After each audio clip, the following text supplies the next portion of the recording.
પ્રધાનમંત્રીની અપીલને પગલે ગુજરાત યુનિવર્સિટીએ પરિપત્ર જાહેર કર્યો છે। ગુજરાત યુનિવર્સિટી સંલગ્ન કોલેજીસમાં કાર બાઇક પુલિંગનો નિર્ણય લેવાયો છે। ઇલેક્ટ્રિક બસ અને જાહેર પરિવહન સેવાનો ઉપયોગ કરવા અનુરોધ કરાયો છે। કેમ્પસમાં અધ્યાપકો 700 વહીવટી કર્મચારીઓ અધિકારીઓ 2 વ્હીલર અને 4 વ્હીલર લઈને આવે છે। પરીક્ષા પૂર્ણ થયા પછી વર્ક ફ્રોમ હોમની વિચારણા કરવામાં આવશે।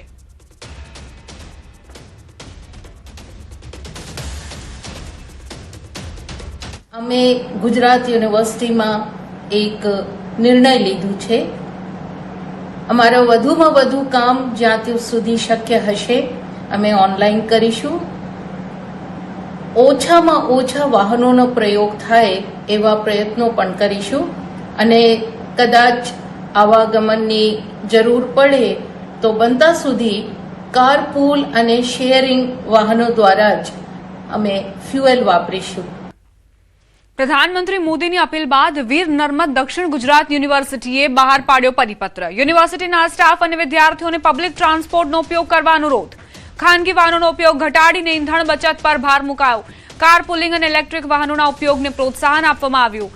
વહીવટી કામકાજમાં વર્ચ્યુઅલ અને ઓનલાઈન મીટિંગ્સને પ્રાધાન્ય અપાશે। સમય અને સંસાધનોની બચત માટે ટેકનોલોજી આધારિત કાર્ય પદ્ધતિ અમલમાં આવશે। વોકલ ફોર લોકલ અભિયાન અંતર્ગત સ્થાનિક ઉત્પાદનો વાપરવા અપીલ। એનએસએસ અને એનસીસીના યુવાનો સજીવ ખેતી માટે ખેડૂતોમાં જાગૃતિ ફેલાવશે।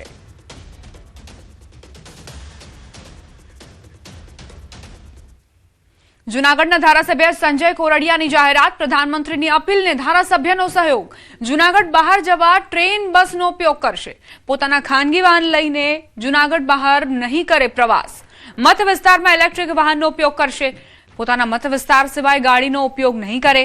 પ્રધાનમંત્રીનું પેટ્રોલ અને ડીઝલનો જરૂર મુજબ ઉપયોગ કરવા માટે સૂચન બાદ આ જાહેરાત કરાઈ છે।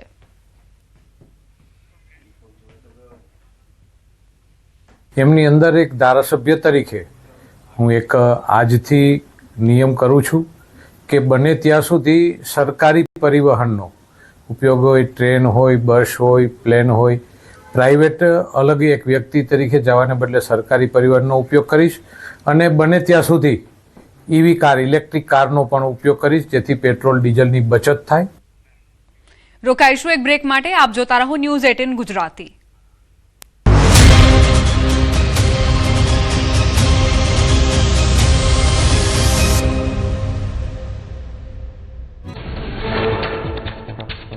जुलाई महीनाમાં ખેંચાઈ શકે છે વરસાદ। જુલાઈ મહિનો નબળો રહેવાનું અનુમાન। અલ્નીનો પોઝિટિવ આઈઓડીમાં થશે ખેંચતાણ। વરસાદના 2 રાઉન્ડ વચ્ચે લાંબો રહી શકે છે ગાળો। મધ્ય ગુજરાતના પૂર્વ ભાગમાં ઓછા વરસાદના એંધાણ। ઉત્તર ગુજરાતમાં ઓછા વરસાદના એંધાણ। દક્ષિણ ગુજરાત અને કચ્છમાં સામાન્ય રહી શકે છે ચોમાસું। ઉત્તર સૌરાષ્ટ્રમાં ઓછા વરસાદની શક્યતા। સૌરાષ્ટ્રના દરિયાકાંઠા આસપાસ સામાન્ય વરસાદની સંભાવના। ગુજરાતમાં મોડું પહોંચી શકે છે ચોમાસું। આગમનમાં લાગી શકે છે 40 થી 45 દિવસ। 23 જૂને ગુજરાત પહોંચવાની શક્યતા। દક્ષિણ ગુજરાત, દક્ષિણ સૌરાષ્ટ્રમાં 23 જૂને એન્ટ્રી સંભવ। મધ્ય ગુજરાતમાં 28 જૂને પહોંચી શકે ચોમાસું। સુરત શહેરમાં ગરમીનો પ્રકોપ વધતા તંત્ર એલર્ટ। રસ્તા પર રહેતા અંદાજે 1500 જેટલા લોકોને શેલ્ટર હોમ ખસેડવાની હાથ ધરાઈ કામગીરી। હીટવેવથી અસરગ્રસ્તોને તાત્કાલિક સારવાર માટે સરકારી હોસ્પિટલોમાં અલગ વોર્ડની કરાઈ વ્યવસ્થા। ઉત્તર પ્રદેશના અયોધ્યામાં વાતાવરણમાં આવ્યો પલટો। રામનગરીમાં ઠંડા પવનો ફૂંકાતા વાતાવરણમાં પ્રસરી ઠંડક। શ્રદ્ધાળુઓને ગરમીથી મળી રાહત। વહેલી સવારે સરયુ કિનારે ઉમટ્યા શ્રદ્ધાળુઓ। મહેસાણામાં ખોરાક અને ઔષધ નિયમન તંત્રનું ઓપરેશન સમર। ઉનાળામાં વેચાતા કેરીનો રસ, શ્રીખંડ, મઠો અને આઈસ્ક્રીમનું ચેકિંગ કરાયું। દેદિયાસણ જીઆઈડીસીની ચામુંડા ડેરીમાં 430 કિલો અખાદ્ય કેરીનો નષ્ટ કરાયો। અખાદ્ય આઈસ્ક્રીમ અને એક્સપાયરી ડેટવાળી સામગ્રી મળી। સોઈ ગામના ભરડવામાં તળાવમાં માછલીઓના મોત। પાણીનું સ્તર ઘટતા અને અસહ્ય ગરમીના કારણે મોત થયાની આશંકા। તળાવ કિનારે ખાડો ખોદી માછલીઓને દાટી દેવાઈ। ઘટના અંગે સોઈગામ પ્રાંત અધિકારીને કરાઈ જાણ। નીટ 2026ની પરીક્ષા રદ। પેપર લીકની ઘટના બાદ એનટીએનો નિર્ણય। 3 મે દેશભરમાં યોજાઈ હતી પરીક્ષા। રાજસ્થાનમાં પેપર લીકની ઘટનાની સીબીઆઈ કરશે તપાસ। પેપર લીક કેસની સીબીઆઈ કરશે તપાસ। ગેસના બહાને લીક થયું હતું પેપર। વોટ્સએપ પર વાયરલ થયા હતા પેપર। અંદાજે 150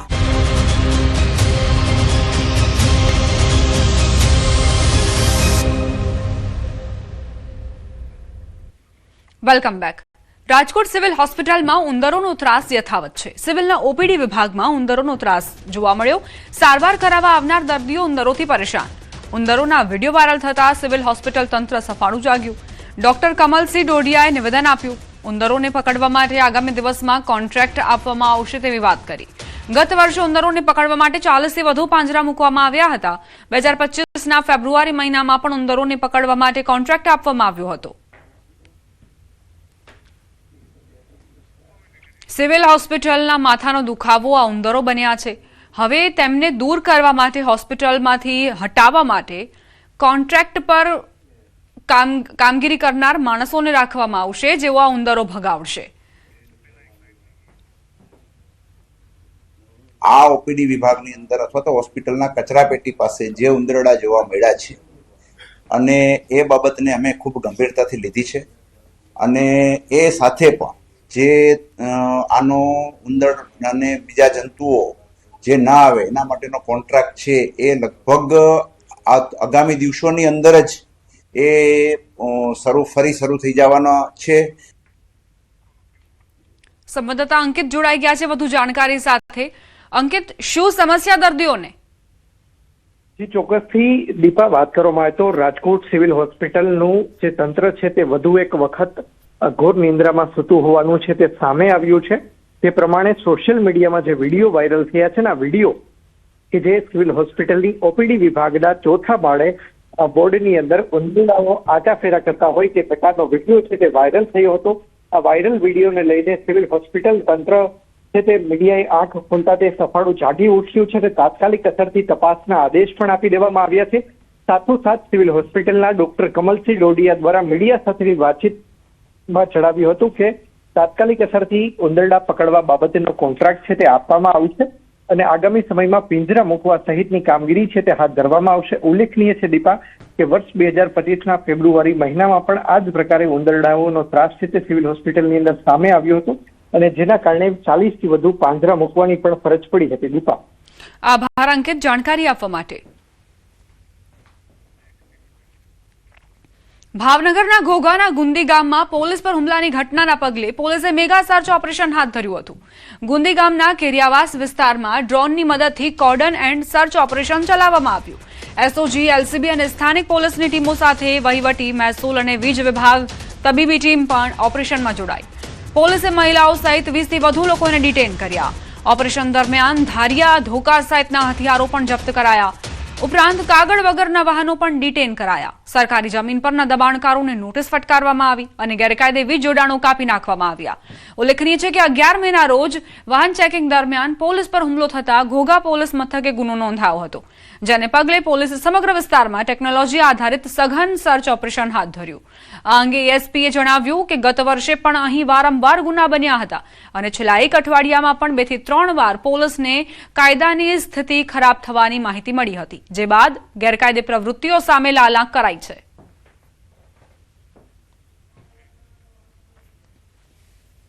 ऑपरेशन में मैं आपको बता दूं, हमने 20 टारगेटेड घर चिन्हित किए जिनमें अलग अलग लोगों के खिलाफ अलग अलग गुना रजिस्टर्ड थे. जब हमने रेवेन्यू की टीम ने चेक किया तो उन्होंने पाया कि ये गैर कायदेसर उनका घर है जो है उसके हिसाब से फिर उन्होंने अपनी कार्रवाई की. साथ ही साथ पीजीबीसीएल की टीम भी साथ में जुड़ी थी तो उन्होंने 15 से ज्यादा ब्रिज कनेक्शन भी काटे क्योंकि वो गैर कायदेसर तरीके से चल रहे थे.